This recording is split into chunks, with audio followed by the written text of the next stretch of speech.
Entonces creo que podemos entender y ver el hilo que está agarrando todas las lecturas del segundo libro de la Torah, de Shemot, de Éxodo. ¿Ok? Primero el pueblo de Israel, Parashat Shemot, ya bajan a Egipto, ya están en Egipto, ואלה שמות בני ישראל הבאים מצרימה, ya están en Egipto. ¿Cómo se llama Egipto en la Torah? Mitzrayim, pero aparte de Mitzrayim, tiene otro nombre. Bet Avadim, casa de los esclavos. Casa de los esclavos. Es un término oxímoron, se llama. Es como casa y de esclavos. Vamos a entender después de qué se trata. ¿Ok? El pueblo de Israel ya está ahí en Egipto. Dicen que era idólatras. Cuando el pueblo de Israel estaba en Egipto, idólatras. Después tenemos todas las plagas de Egipto, que ya hablamos mucho de eso, que era para conectar al pueblo de Israel con la fe en Dios y todo lo demás. Al final de Parashat Bo, Beshalach ya salen de Egipto. ¿Ok? Después de eso llega Yitro. ¿Yitro qué hizo? Dice Jajamim que Yitro adoraba, trabajaba a todos los ídolos del mundo. A todos. No dejó ni uno. Y es una pregunta para entender cómo que hizo una lista y empezó a hacer, trabajó al primero, al segundo, al tercero, o cómo lo hizo. Hay una teoría bonita que su pensamiento era el mismo pensamiento del primer filósofo que conocemos en la historia, hace más de 2600 años más o menos, Tales Mimeltos. ¿Ok? ¿Él qué dijo? Hay un concepto que se llama panteísmo. Panteísmo quiere decir ver a Dios en todo. En cualquier cosa ver a Dios. Dios está en todo. En todo lo que ves, en todo lo que hay, es Dios. Ese nos hace un poco pensar del concepto judío, ¿no? Pero no es. Hay una diferencia. Vamos a ver la diferencia. Entonces, Yitro trabajaba a todos los ídolos del mundo. Quiere decir que él vio en todos los ídolos, en todas las religiones, en todo lo que hay, vio Dios. Vio la fuerza divina. Y eso es lo que él hizo.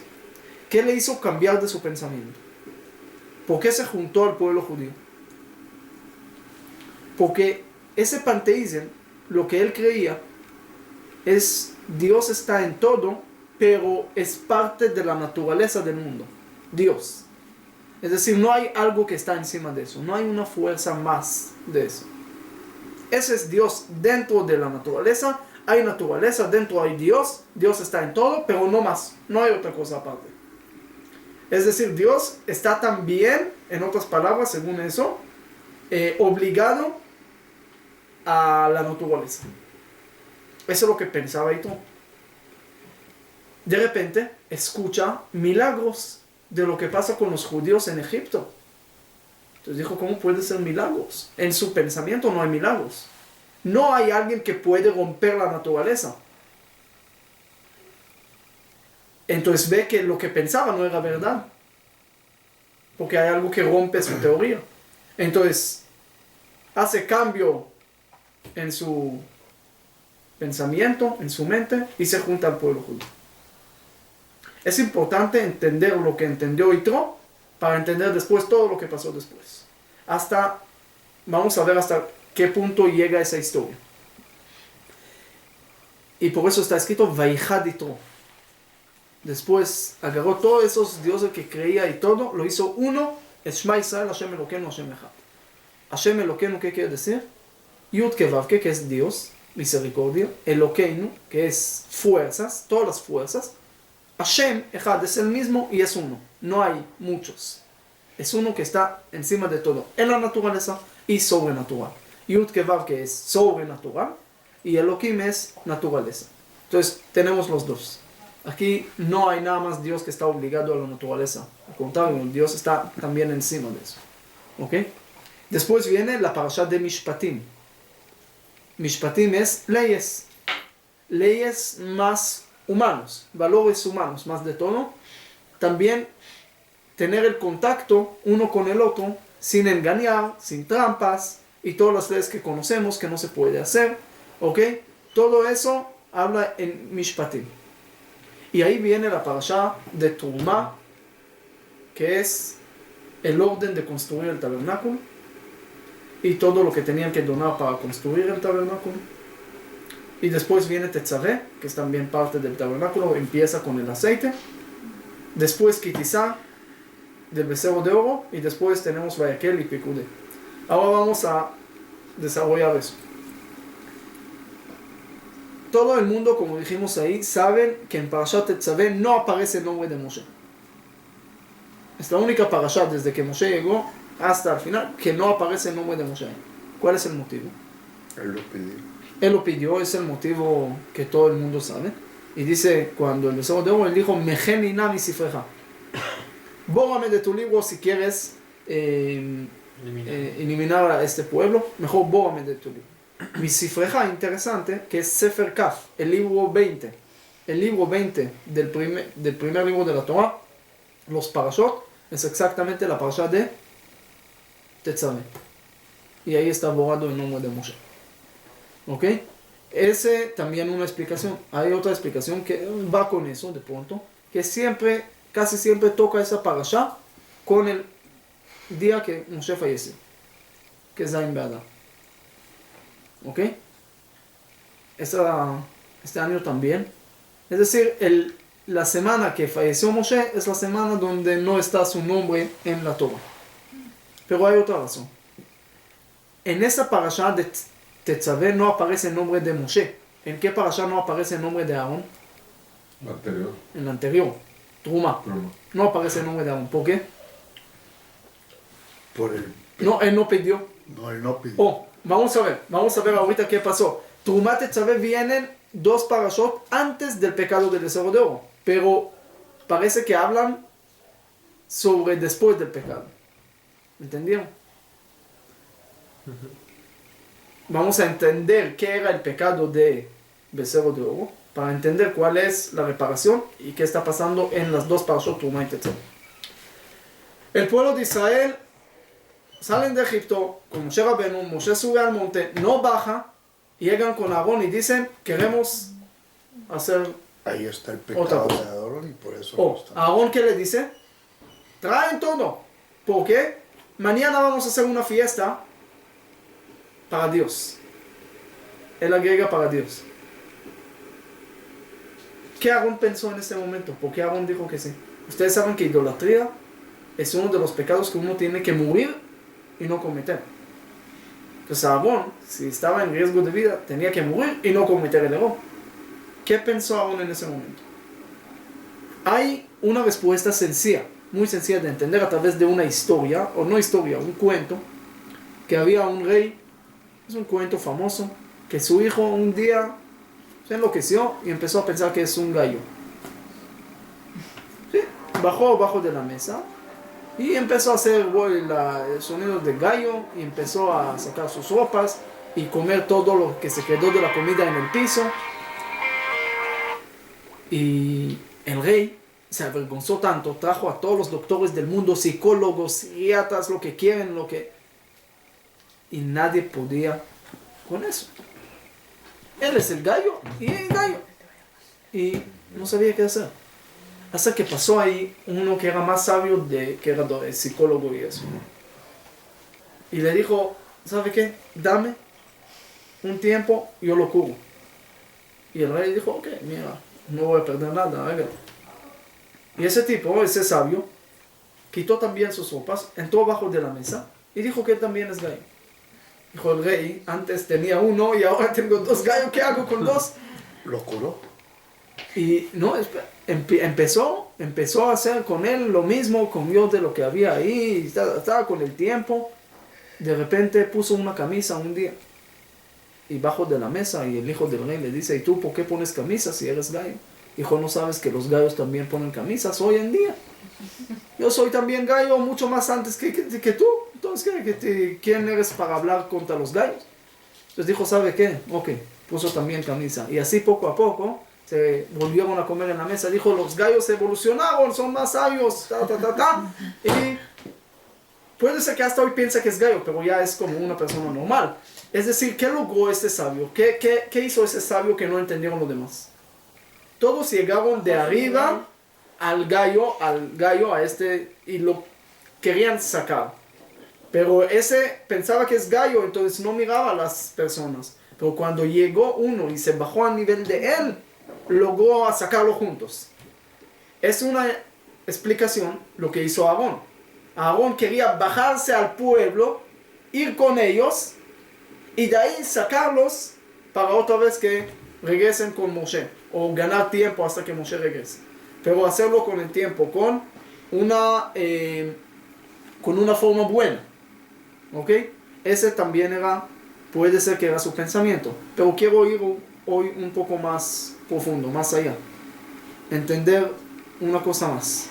Hay una teoría, una explicación de Rabbi Eliezer Ashkenazi. Rabbi Eliezer Ashkenazi era un rabino en el tiempo de Arizal. Era, si no me equivoco, alumno o favorita del Al-Shich HaKadosh. ¿Ok? El Arizal siempre fue a escuchar la clase en Shabbat, en Tzefat, del Al-Shich. Al-Shich era un rabino que escribió también libros, comentarios sobre la Torah. Era un rabino muy importante. Estamos hablando de la época más o menos hace 500 años en Tzefat. Tzefat en ese momento era un lugar, ustedes se imaginan la sinagoga, el Shulchan Aruch que escribió Rabbi Yosef Karo estaba también en Tzfat, el Al-Shich, lo que escribió el Lejadodi Rabbi Shlomo Alkavetz, de ahí el Arizal que cambió toda la Cábala, todos ellos en un lugar tan pequeño en Tzfat, imagínense el lugar y todos los rabinos que estaban alrededor ahí en esa época. Pero él escribe algo bonito. Él dice así: el pueblo de Israel siempre sospecharon que Moshe no es una persona correcta. ¿Qué quiere decir? Escuchen bien. En la Torah está escrito que el pueblo de Israel tenían que estar en Egipto ¿cuánto tiempo? 400 años. Y llega una persona y dice, vámonos ahorita.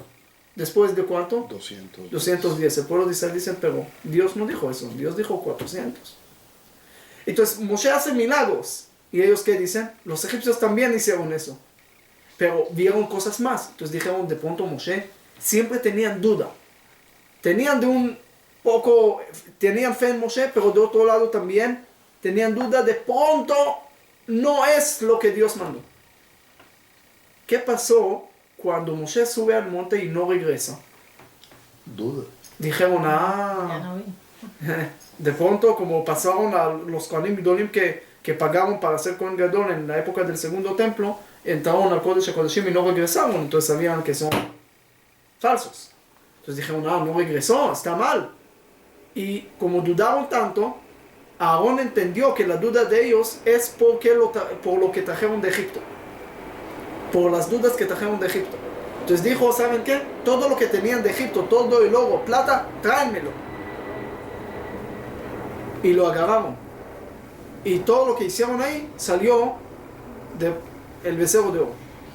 Entonces el pueblo de Israel, ¿qué dijeron al momento de ver eso? Ya tenemos. Ese es lo que queja de Israel que nos sacó de Egipto. Esas son las fuerzas que nos sacó de Egipto a través de Moshe. Moshe no era parte de Dios, sino eso es lo que el pueblo de Israel pensó, según esta explicación. Cuando vieron que salió, dijeron, esas son las fuerzas que nos sacaron de Egipto. Y no era porque Moshe no regresó.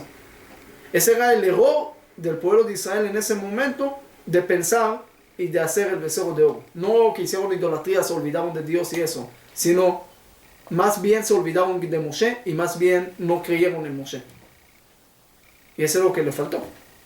La paciencia de esperar un poco más a Moshe y ver que todo está bien, que Moshe es el único que Dios mismo lo mandó y todo lo que nosotros sabemos.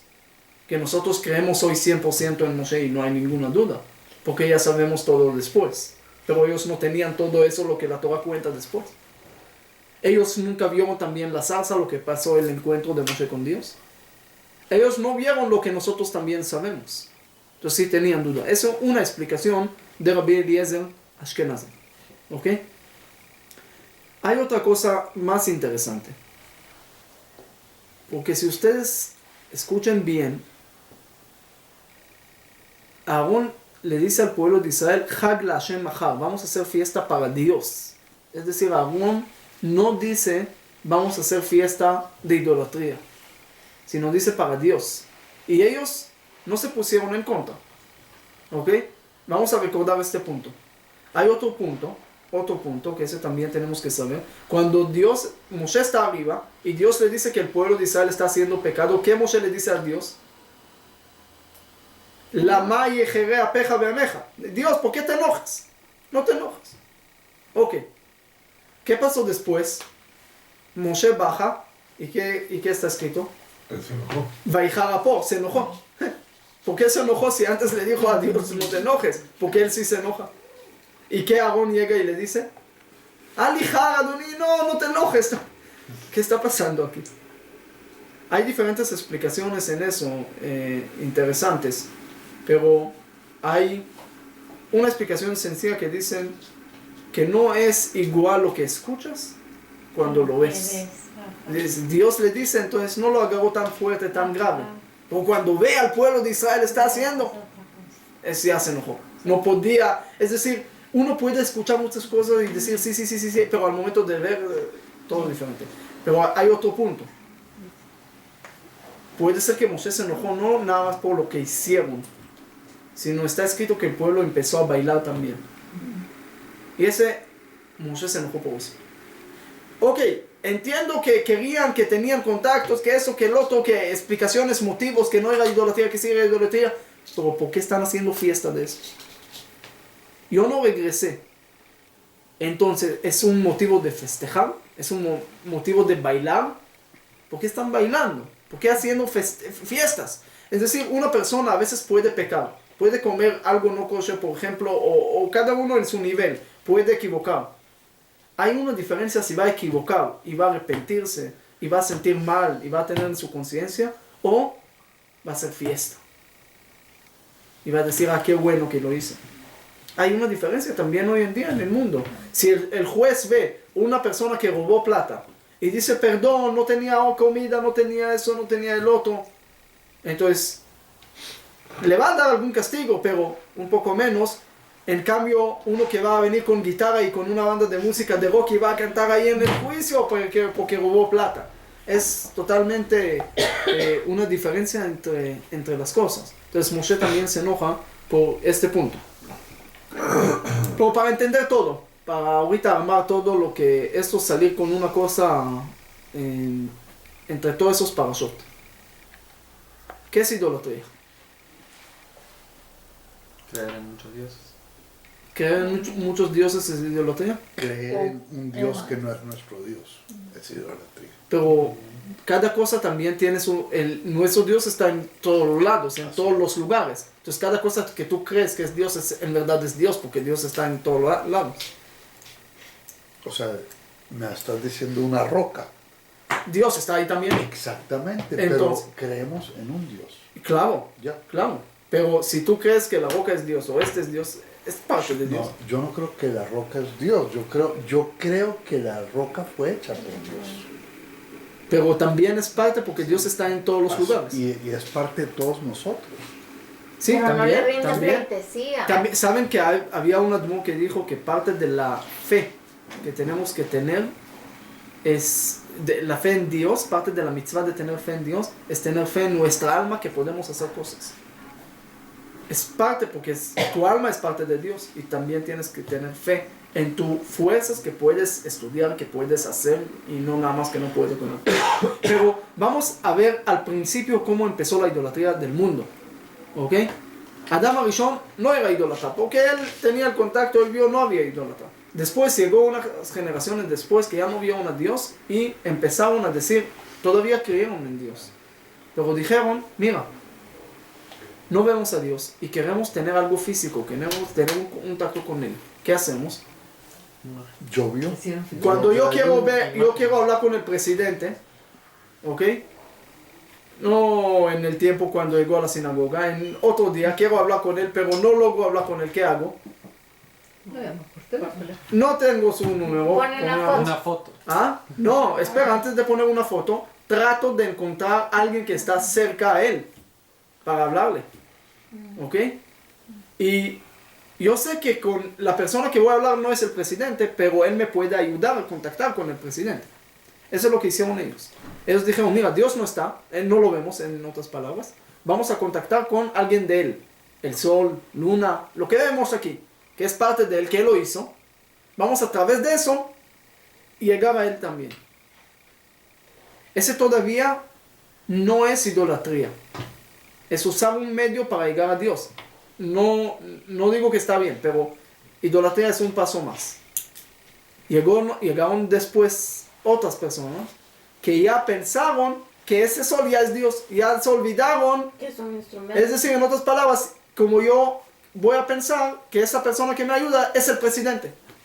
Y me olvido que hay el presidente que está en la zona 1 o 2, no sé. ¿Ok? Entonces, esa es la gran diferencia. Es un hilo muy, muy delgado que pasa aquí. Es decir, de creer en las cosas y no saber qué está, si hay alguien que está encima de eso. El pueblo de Israel, en el momento que hicieron el becerro de oro, ¿ok? Ellos no dijeron que no hay Dios. Ellos siguieron creyendo en Dios. Pero dijeron, Moshe no sabemos dónde está. ¿Quién es el problema? El Moshe, que no tenemos líder. Entonces, ¿qué hacemos? Vamos a tratar de contactarnos con el líder para tener líder. ¿Quién va a ser? Yosef. ¿Por qué Yosef? Porque por Yosef bajaron a Egipto. Por Yosef salieron de Egipto. Por los huesos de Yosef. El papel que tiraron ahí para sacar los huesos de Yosef, eso es lo que usaron para el becerro de oro. Y de ahí salió el becerro, que es el toro, que es el signo de Yosef en la Torah. Es un contacto con Yosef. Un contacto, un medio para contactar al líder Yosef, a su signo, así exactamente como los egipcios adoraron al cordero como Dios. Ahora, uno de nosotros piensa que el egipcio vio un cordero y dijo, la carne de él es muy rica, es Dios. Hola, ¿cómo está Dios? ¿Cómo está todo? No pensaron eso, pero ¿qué pensaron? Que el cordero es conexión con el signo de cordero para contactar con los signos zodiacales o lo que sea. Pero no más. ¿Qué dijo Dios? El sacrificio de Pesach es el 15 de Nisan, que es el mes de cordero, del signo de cordero. El 15 es el día más fuerte del signo. Hay que cortar, hay que romper este signo de los egipcios. Que el pueblo de Israel entendió que los medios sí son fuertes, que sí tienen fuerza. Usar un medio para contactar con Yosef. Esa es otra explicación. Algunos, cuando empezaron a bailar y empezaron a decir, porque primero también por la lógica no entra que el pueblo de Israel van a hacer algo en el presente, un becerro ahorita, y van a decir que estaba en el pasado y lo sacó de Egipto, porque ahorita lo hiciste. Antes no estaba. Entonces, ¿cómo te sacó de Egipto? Entonces, ¿qué dijeron? Él lo queja a Israel. Esas son tus fuerzas que te sacaron de Egipto. Es decir, no ese becerro no nos sacó de Egipto, pero esas fuerzas de Yosef que están aquí, nos sacaron de Egipto. Esta mezcla de medios, a veces sin tener y recordar de la raíz, es idolatría. Hay un lugar en el Talmud que dice, incluso cuando uno hace idolatría pero cumple Shabbat, lo perdonan. ¿Por qué? Y ese lo vemos en Parashat Vayakhel, que vamos a leer. Al principio Moshe le dice al pueblo de Israel que tiene que cumplir Shabbat y todo. Habla del Mishkan y de repente entra el Shabbat. ¿Por qué? Porque Shabbat es el recuerdo y la conexión de dos cosas importantes. De la salida de Egipto, Zecher Yetziat Mitzrayim, pero también Zecher Le'Maaseh Bereshit, de la creación del mundo. Tienes dos cosas. Tienes el creador y el conductor del mundo. Es el mismo. Pero dos recuerdos de dos cosas diferentes. Shabbat siempre te recuerda eso. Es decir, toda la semana estás ganando plata. ¿Está bien o está mal? Está muy bien. Ganar plata está muy bien. No hay problema de tener plata y no hay problema de amar también a la plata. No hay problema, que todos lo hacemos. El problema es pensar que es la única cosa que te salva en tu vida y no reconocer y saber que hay alguien que está encima de eso. Ese es el hilo que está entre idolatría y entre una cosa buena o una mitzvah también. Otro ejemplo, uno va a una tumba de un tzadik pedir cosas. Puede ser idolatría y puede ser una mitzvah. Si tú piensas que ahí empieza y termina todo, idolatría. Pero si tú sabes que es nada más un medio para llegar a Dios, es una mitzvah. La misma cosa, depende de tu pensamiento. Entonces Shabbat te conecta. Toda la semana estás trabajando, pensando que tú eres todo. Llega Shabbat, no trabajas. Descanso. Dios creó el mundo, Dios te sacó de Egipto, Dios está aquí. Tú no manejas todo, hay alguien encima, recuerda que tú eres un medio. Ese siempre te salva de la idolatría de la semana, de no tener idolatría en la semana y de no perder la conexión, de no perder y de no pensar que tú eres todo. Ahora vamos a entender algo muy interesante. ¿Hacer idolatría se puede o no se puede? Sí. No. No se puede. No se ¿Ok? debe, pero sí se puede. Puede, pero a nosotros siempre nos enseñaron lo que no Se debe. se debe, lo tienes que saber que no se puede. Bueno. Ok, no se puede, no se debe, entonces no se puede. Entonces uno no puede hacerlo. Ok, el lugar más sagrado del templo, ¿qué pusieron ahí? ¿Qué Dios ordenó poner ahí? Los querubín, ¿qué eran? Figuras, niño, niña, ángeles, no importa ahorita, pero figuras. Y está escrito que no hay que hacer figuras, que no se puede hacer figuras. ¿Cómo pones figuras en el lugar más sagrado? ¿Cuál es la respuesta? Porque esas figuras estaban conectadas de una sola pieza al arca. Que es el arca, donde está la Torah, donde están las tablas. Es decir, mientras está conectado esas figuras a la Torah, no es idolatría, lo estás conectando. Es decir, incluso la peor que puede ser en el mundo, idolatría, pero si está dentro de la conexión, si está dentro de la Torah, si está juntando con la Torah, no es idolatría. Todo tiene que saber que lo que hace a algo que es idolatría es el desconecto de Dios. Pero si está conectado, está bien. Es decir, si tú siempre tienes a Dios fuerte, ¿ok? Y todo lo que haces, ganar plata, trabajar y todas esas cosas, está bien, porque lo estás haciendo conectado con Dios. Yosef se fue a ser el virrey de Egipto, pero antes de decir algo que dijo, lo que voy a decir es de Dios, no es mío. Dios está encima. Entonces no le tenía mal de ojo, no tenía nada. Porque todas esas cosas funcionan nada más cuando no se conecta con la raíz, pero cuando está conectado con Dios, no hay nada que le moleste. Ahora vamos a regresar a entender lo que está pasando en Parashat Truma y Tetzaveh. El Mishkan, ¿qué es el Mishkan? La conexión de Dios en este mundo.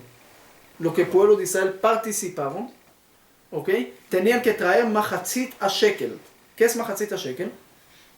Pronto vamos a leer de Parashat Shkalim también. Medio shekel. ¿Por qué hay que traer medio shekel y no un shekel completo? Porque la otra mitad lo pone así. Esa es también una explicación. Hay otra explicación bonita que dice que el Machatzit shekel llegó a expiar el pecado del becerro de oro. Y el becerro de oro las mujeres no participaron. Y hombres sin mujeres medio. Entonces tiene que traer nada más medio. Es una segunda explicación. Tercera explicación. Entre paréntesis, el Machatzit shekel tenía que ser de oro, y dice que Moshe Rabbeinu no sabía qué hacer, entonces Dios le enseñó una moneda de fuego. Así dice. ¿Por qué fuego? Porque fuego tiene una cualidad interesante. De un lado, lo puedes sacar mucho provecho y muchas cosas buenas de eso. Calentar la comida con fuego, cocinar con fuego, todo con fuego. De otro lado, puede matar, quemar y otras cosas mucho, es decir, de los peores. La misma cosa lo usas para dos lados. Ese que Dios le enseña a Moshe. Mira, Moshe, ¿por qué se complicó en eso? Porque dijo, ¿qué tiene que ver ahorita plata para limpiar el pecado del becerro de oro, que era oro? Y traer plata de oro ahorita otra vez, no cuadra. Dijo Dios, no. La misma cosa se puede cuadrar para bien o para mal, depende de ustedes. Es decir, como el fuego. Y por eso el pecado era de oro, traigan también la reparación en oro. Hay otra explicación por qué medio shekel. Porque uno tiene que pensar que es medio también, para no pensar que es completo. ¿Ok? Hay otra explicación que dicen porque pasaron en el mar. Vamos a entender ahorita qué tiene que ver. Y hay otra explicación por la venta de Yosef. Lo vendieron en 20 kesef y 20 gerá shekel. Hay una cuenta ahí. Llega para Yosef. Vamos a tratar de conectar todo eso, todas esas explicaciones en una sola explicación. El Mishkan es la conexión de Dios en este lugar. Para traer esa conexión, cada uno tenía que participar en el Mishkan. La conexión es la reparación más grande que puede tener por la desconexión del pecado. Es decir, pecaron en desconectar las cosas, de tener medios sin conexiones. ¿Cuál va a ser la reparación? Poner el Mishkan. ¿Quién causó el pecado del becerro de oro? No importa el motivo y lo que explicamos, pero ¿quién lo causó? ¿A través de quién? De Aarón. Entonces no se pone el nombre de Aarón en la parasha que habla sobre el Mishkan, sobre la reparación del mismo pecado. Para decirte, cuando hay que reparar, hay que corregir a alguien, tampoco tienes que mencionar su nombre y hacer que no sea vergüenza. La segunda parasha es Tetzaveh, que habla de luz. ¿Qué es la luz? La Torah, siempre habla la Torah que es luz. El versículo que en el mitzvah de Torah, la Torah es luz. ¿Quién disminuyó la Torah, rompió las tablas de la ley? Moshe. ¿Con qué permiso rompió las tablas de la ley? No vamos a entrar en eso tanto ahorita, pero hay unas explicaciones que dicen quién le dio el permiso de romper las tablas. Por eso, como él disminuyó la luz, tenía que aumentar luz. Y en la parasha donde habla de luz, no se menciona su nombre.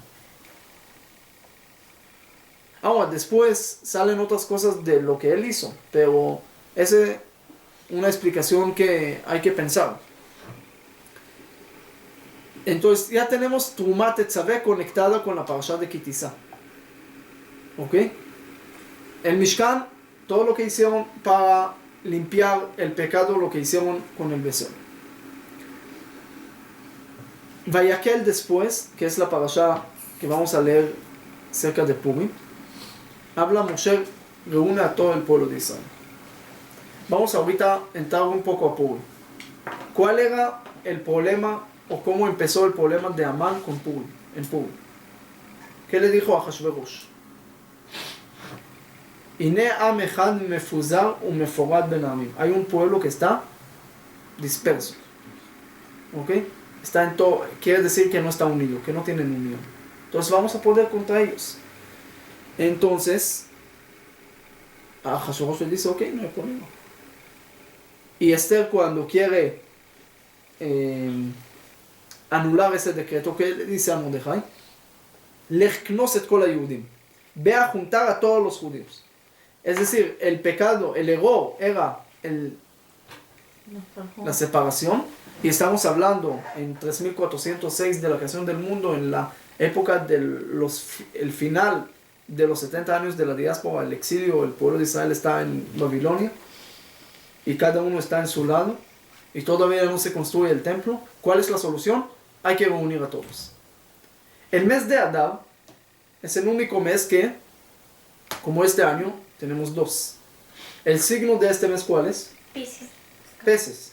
Es el único signo que es dos separados. ¿Ok? Porque gemelos es uno, cualquier otro es uno, pero pescados es dos. ¿Por qué pueden ser dos? Ustedes saben que según la Cábala todos los meses tienen que ver con los tribus del pueblo de Israel. ¿Ok? Teníamos 12 tribus y 12 meses. Pero hay un tribu que se hizo dos. ¿Quién era? De Yosef. Efraín y Menashe. ¿Qué bendición en la Torah está escrito que le dieron Jacob le dio a Efraín y a Menashe? Amalach hagoel oti mikol ra yivarech tanarim. Que se juntaron. Y no se pelearon. Y veidgu larov. Veidgu viene de dagim. Veidgu, así como los dagim, los peces del mar, así ellos también. Y ellos son los signos de dagim, de los pescados del mes. Y no por nada, porque cada viernes decimos y Simcha Elokim que Efraín Mujer Menashe, que Ojalá que sean los hijos como Efraín y Menashe. ¿Y por qué no decimos como Abraham, Isaac y Jacob? Porque Efraín y Menashe eran los únicos que no pelearon entre ellos. Abraham tenía sus problemas con su papá y todo. Y Isaac tenía a Ismael. Y Jacob tenía a Esab. Y después los hermanos con Yosef. Y todo lo que pasó ahí. ¿Quién los únicos que no pelearon? Efraín y Menashe. ¿En qué mes lo vamos a poner a esos dos? En el mes donde hay que tener unión, que es Adar. Y es los peces. Y es todo eso lo tenemos que saber. ¿Por qué? Porque siempre nos dicen que Purim es más importante de Yom Kippur. Y uno dice ¿por qué? Yom Kippur, como ustedes saben, no puede limpiar pecados de uno con el otro. Nada más uno con Dios. Purim llega para conectar más esta parte también.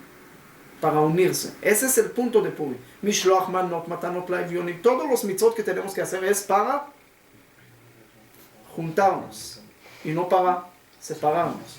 ¿Ok? El Purim tenemos que saber trabajar mucho del tema de la unión.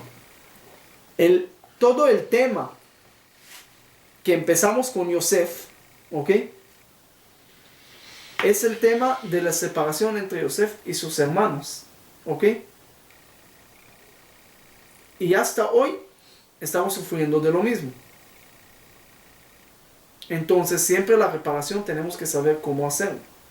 Cómo conectar, no nada más uno con su Dios, que es la conexión, y si no está conectado lo llamamos idolatría, pero nunca llamamos idolatría a un pecado que está uno con su prójimo, que está desconectado, que es también más importante, o importante igual, pero importante, porque las dos tablas de la ley, como ustedes saben, mitad uno con el prójimo, mitad uno con Dios. Uno tiene que pensar también sobre eso, pensar un poquito más, no quedarse en no, yo estoy con Dios, estoy bien, estoy bien. No, tiene que pensar también lo que puede pasar después de tus acciones. No nada más pensar de una sola cosa. Hay gente que saben siempre pensar, como dice, la vida es como ajedrez. No nada más porque hay uno que piensa que es el rey y el otro el soldado y eso, pero al terminar el juego todos regresan a la misma caja. Es como la vida igual. Uno rey y el otro esto, pero al final todo en la misma caja. Pero aparte de eso, en ajedrez, si ustedes juegan, tienen que saber que si quieren ganar en el juego, tienen que pensar 5, 6, 7, mientras más pasos piensan, más posibilidad de ganar tienen. Había uno que estaba en el tren y le preguntó a su amigo, a un señor que estaba ahí, ¿qué hora es? Y el otro le dijo, no te puedo contestar ahorita, te contesto 2 minutos antes de salir del tren. Dijo, ¿qué tienes? Contéstame, ¿tienes reloj? Contéstame, ¿qué hora? Dijo, no, espera. Ok, como 1 hora después le dice, ¿ya me puedes decir qué hora es? Dijo, ¿tú piensas que estamos 2 minutos antes de salir? No creo. Espera. Ok, llegó el momento que ya estaban por salir del tren y le dice, ahora me puedes decir qué hora es? Dijo, sí, 3:53 de la tarde. Dijo, gracias, ¿por qué no me dijiste eso antes? Dijo, primero, porque no era la hora antes, pero el asunto verdadero es, te lo digo sincero, porque tú me vas a preguntar qué hora es, después me vas a preguntar dónde vivo, y después vas a preguntar si estoy casado, y después me vas a preguntar si tengo hijos, y después en qué edad, y después que vas a escuchar que tengo una hija de, no sé, de 20 años, y vas a querer casarse con ella, y yo no quiero un yerno que no tiene reloj. Así tan sencillo como está. ¡Qué horror! Ok, hay unos que piensan mucho, hay unos que piensan demasiado hasta qué punto, pero para mal. ¿Y por qué no pensamos todo eso para bien también? Ese es un punto importante. ¿Ok? ¿Qué hora es? En 5 minutos antes Te de... contesto antes de que se acabe la clase. ¿Quién se va a casar? Mira, hay un punto que estamos hablando de la idolatría, ¿ok? De las conexiones. Primero tenemos que saber que ese no era nada más el becerro de oro, lo que hicieron el pueblo de Israel. Ese siempre lo tenemos que saber que está ya conectado con Adam Arishon. Lo que Adán Arishon hizo, ¿qué hizo Adán Arishon? El pecado del árbol de la sabiduría. Ya hablamos mucho del árbol de la sabiduría, pero meter otro punto ahí. ¿Qué era lo que hizo? Desobedeció a Dios. Una mezcla de bien y mal. ¿Por qué hizo esa mezcla? ¿Cuál era su pensamiento? Dios te dijo que no, entonces ¿por qué sí? Quería Para ser Dios. como él. Quería ser como él. Pero como él, ¿qué? Él quería agarrar el mal y volverlo también bien. Es decir, al mezclar, al entrar al mal, como dijimos con Aarón, el mismo pensamiento que hizo Aarón, el mismo pensamiento de él. Entrar, hacer, es mal, pero de ahí volverlo a hacer bien. Pero entonces eso no es ¿Quién lo hizo más en la historia? Vamos a pasar la historia. Tenemos a Adán Arishon, a Aarón, después Yerovam ben Nevat. Yerovam ben Nevat, estamos hablando de la época cuando ya el reinado de Israel se divide en dos. Después del hijo de rey Salomón, el hijo de rey Salomón era Rehavam. ¿Ok? Ahí se dividió el reinado y Yerovam agarró la parte fuerte del pueblo de Israel, casi 10 tribus. ¿Quién era Yerovam en esa época? El tzadik más grande de la generación. Dice que estaba Yerovam y Ahía Shiloni, cuando estaban juntos, todos los jajamim de Israel eran como esos dos. Es decir, estamos hablando de un nivel muy alto de Yerovam, no era cualquiera. Era de los más grandes. En una época, y Rehavam es el rey de Yehuda. ¿Quién tiene el templo? Rehavam, Yehuda. Yerovam se queda atrás. Yerovam no quiere que su pueblo vaya al templo en las fiestas. Porque, ¿qué va a pasar ahí? Se van a ver que Rehavam es el único que puede estar parado, que puede estar sentado ahí en el templo, porque es el rey de la raza de David. Es el único que puede, y él no puede. Entonces, a faltar honor y eso, entonces dijo, yo no quiero que vayan a Israel. Pero él no puede decir que no vayan a Israel. Él hizo una alternativa.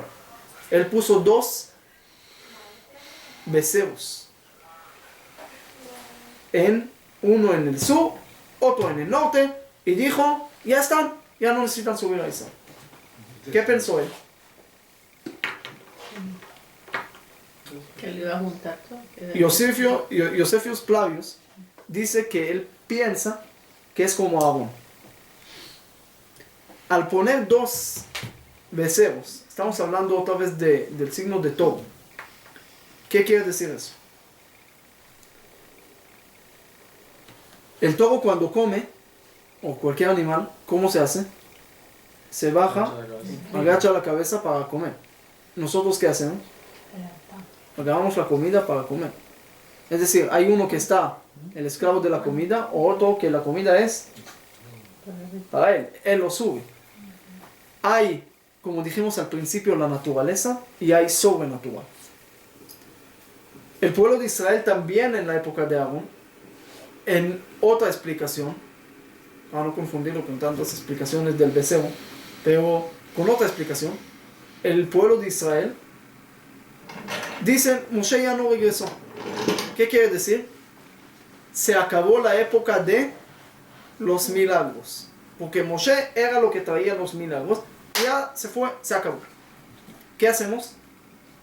Vamos a regresar, como dijimos antes, al principio, regresar a ver a Dios ¿dónde? Dentro de la naturaleza. ¿Qué hacen? El egel en hebreo es agol, es decir, algo redondo, una naturaleza. Vamos a trabajar la naturaleza ahorita, porque ya los milagros ya no está en Moshe, ya vamos a ser parte de la naturaleza. Y esa era también parte del pecado. Perder la paciencia de esperar a Moshe. Y Yerovam en el mismo momento dice, mira, no vamos más a Israel, no necesitamos ir a Israel. Vamos a hacer a todo lo que tenemos aquí. La naturaleza también parte de Dios. Y pone así exactamente como los 2 querubín que están en Kodesh HaKodashim. Dice, hay aquí uno, hay aquí el otro. Lo ponemos y dentro de que están, todo es Kodesh HaKodashim. No necesitamos ir a otro lugar. Dice que Jeroboam ben Nebat era tan grande que podía dar 103 explicaciones en Torat Kohanim. Torat Kohanim es un libro, pero aparte de eso que hablar de las explicaciones, ¿qué es 103? ¿Cuánto suma la palabra Egel, el becerro de oro? Ain 70, Gimel 3 y Lame 30. 103. 103. ¿Qué quieren decirnos con esos 103 explicaciones que podía dar en Torat Kohanim? ¿Qué es Torat Kohanim? Que habla de los sacrificios. ¿Qué quiere decir 103 explicaciones en eso? Es decir, que Jeroboam sabía cómo conectar, en otras palabras, lo que tú ves hoy en día, idolatría, pero dentro de la Torah. Demostrarle al pueblo de Israel que lo que está haciendo es correcto, no es idolatría. No tienen que ir al templo en Judá, pueden estar aquí. Y lo logró. Y lo hizo. Eso es lo que dice Jajamim, que lo sabía hacer. Ahora vamos a conectar todo lo que dijimos hoy. El Mahatzit Shekel que tenían que traer, dijimos, o por Yosef, o por el becerro, pasaron el mar, ¿ok? Esas son las cosas, los motivos principales. Dicen desde Yosef, ya estaban hablando, Yosef estaba en contra de sus hermanos, y en principal, ¿quién estamos hablando ahí? A Yehuda. Yehuda está ahí, Yosef está, sueña, siempre sus sueños es ser rey, ¿y quién tiene que ser el rey? Yehuda, pero él está en contra de él.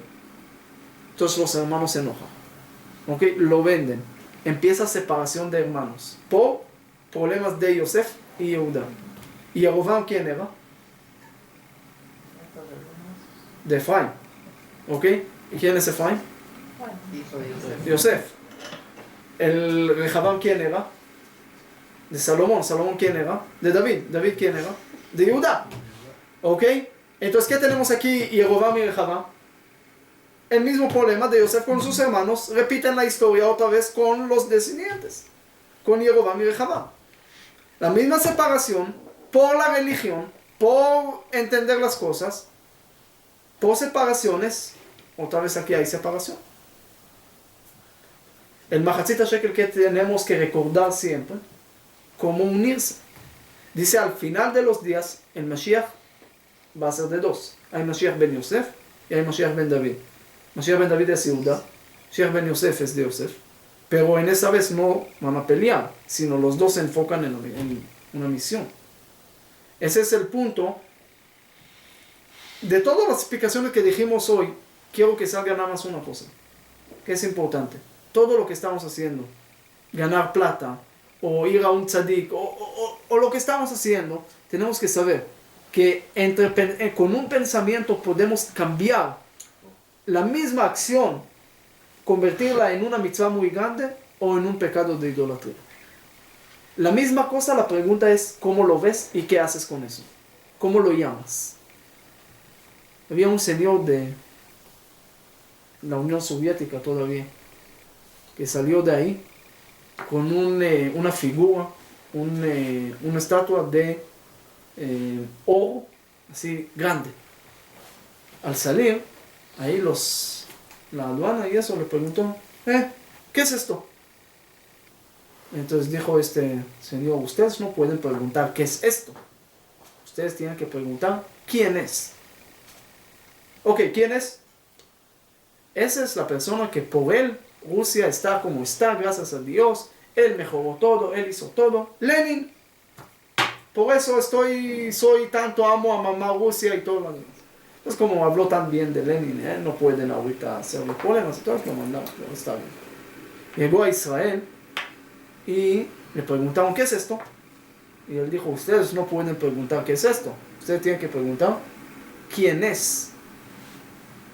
Entonces le preguntaron, ¿quién es? Dijo, esta persona que por su culpa Rusia está como está, y por su culpa me escapé de Rusia, y por su culpa no sé qué, y ahorita llegó a Israel, y quiero siempre recordar que él me hizo toda esa maldad. Entonces le dijeron, ok, ¿sabe qué? Entra, está bien, tanta cosa buena a Israel y eso está bien. Entra. Llega a la casa y todo bien, entra su nieto a visitarlo, y dice, papá, ¿quién es? Dijo, tú no puedes preguntar quién es. Tú tienes que preguntar, ¿qué es esto? Es 10 kilos de oro puro. Eso es lo que... Entonces, cada uno puede dar su explicación a la misma cosa. Pero tiene que saber que lo que el pueblo de Israel hizo, lo que Aarón hizo, lo que Moshe, todos esos personajes en la historia, ¿ok? Nosotros tenemos que sacar la enseñanza hoy en día. Y si estamos en Purim leyendo esos parashot, otra vez dije, toda la parashá empieza, estar en Egipto, en la casa de los esclavos, la casa de donde a veces la gente dejaron de entender la raíz, se quedaron en los medios. Todo el punto de sacar al pueblo de Israel de Egipto era para conectarlos con Dios, recibir la Torah. Todo eso era para conectarlo. Y por eso se causó tanto daño el pecado del becerro de oro, porque era exactamente todo lo opuesto de todo el motivo de la salida de Egipto. Entonces otra vez medios, otra vez toda esa conexión que lograron a tener lo perdieron. Otra vez hay que empezar todo de nuevo. Entonces hay que empezar a hacer Mishkan, hay que empezar a traer, hay que meter a Dios dentro de nosotros, y después ahí va Yaquel, hay que juntar a todo el pueblo de Israel, y todo el Chumash Shmot es una sola pieza. Habla de conexiones, cómo te conectas mejor con Dios, cómo te conectas mejor con tus cosas que estás haciendo. Por eso es tan bueno el dicho que está tan metido, Bezrat Hashem, con primero Dios, con la ayuda de Dios, pero a veces uno lo dice y ya se olvida lo que dice y ni siquiera se da cuenta de lo que dice, ¿ok? Tiene que saber en verdad que lo que estás haciendo, por lo menos una vez al día, dar un pensamiento de conectar tus éxitos con Dios, no nada más tus fracasos, no nada más cuando uno tiene un problema, dice, Dios, ¿por qué me hiciste eso? Y cuando sale todo bien, uno se olvida. ¿Ok? Hay un versículo en la Megilá de Ruth, dice Naomi era lo que salió con Elimelech, con todo el cuento de Megilá Ruth. Dice ahí un versículo muy fuerte, dice, Ani melea alachti vereika mishivani Hashem. Yo me fui de aquí llena, y vacía me hizo regresar Dios. ¿Qué dijo? Yo fui llena. ¿Qué quiere decir? Cuando estuve llena, cuando tenía plata, cuando tenía todo, ¿quién era? Yo. Cuando regresé vacía, ¿quién era? Dios me lo regresó. Tenemos que ser, si no al revés, por lo menos todo Dios. ¿Ok? Por lo menos todo.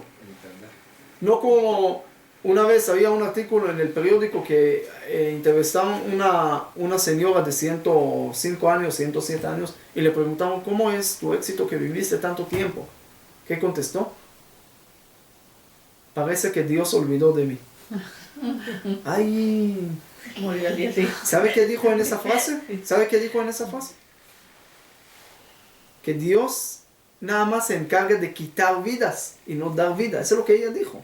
Dios se olvidó de mí y por eso me quedé viva. Oye, señora, ¿quién te está dando la vida hoy? En cada minuto. Si te está dando vida, entonces Dios no te olvidó de ti. Pero ella pensó que Dios nada más se encarga de las cosas malas. Ese es el gran cambio que tenemos que saber. Conectar, si queremos saber cómo podemos ir contra la idolatría, cómo reparar el becerro de oro histórico y de hoy, cómo alejarse de todo, simplemente conectar las cosas. Simplemente tener el concepto del Mishkan siempre. Dios está en cada lugar, en cada cosa. Cada cosa que está haciendo, mete también Dios. Ese ya dijimos, va a ser protección de cualquier otra cosa mala que tiene.